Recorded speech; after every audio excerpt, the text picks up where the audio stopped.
Skookum Kids mid-year update. Now, if you got your annual report back in December, you know that we had 4 big goals for 2017. We wanted to add 2 more full-time staff.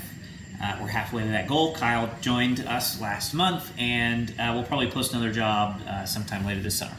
10 new foster families licensed and supported by Skookum Kids. We're halfway to that goal with 14 more families on the way. 300 trained volunteers. We took a step back on that one. See, some of those 5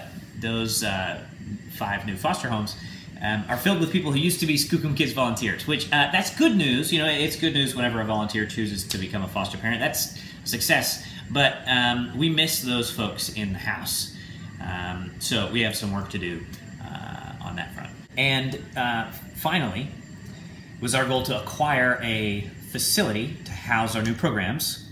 Check. Perch and Play fell into our lap, and we're making great progress bringing it back to health and incorporating our programs into this community. I'm really happy with the progress, and we've got some very exciting things planned for the summer. More on that later. The update is things have been going about like we've expected, and maybe just slightly ahead of schedule.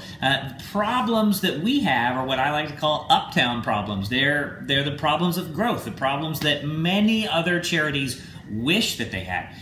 This community has been very supportive, and we are in a very, very good place. Skookum tends to alternate between seasons, 6 or so months long, of big announcements and program launches and lots of excitement, and then a season like that will be followed by another one, 6 or so months long, of relative quiet in which we get organized and scale up. The second half of this year should be one of those quieter seasons of organizing and scaling up. The first half of this year saw us acquire Perch and Play and launch a new program to help foster families get licensed. The second half of this year, frankly, isn't gonna be very sexy, but we'll be quietly and rapidly taking steps toward organizational maturity. It's in these calmer growing up seasons that we're able to see a little further into the distance and think a little more deeply about the long-term vision for and strategies of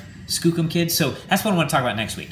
We'll talk about long-term plans and big goals.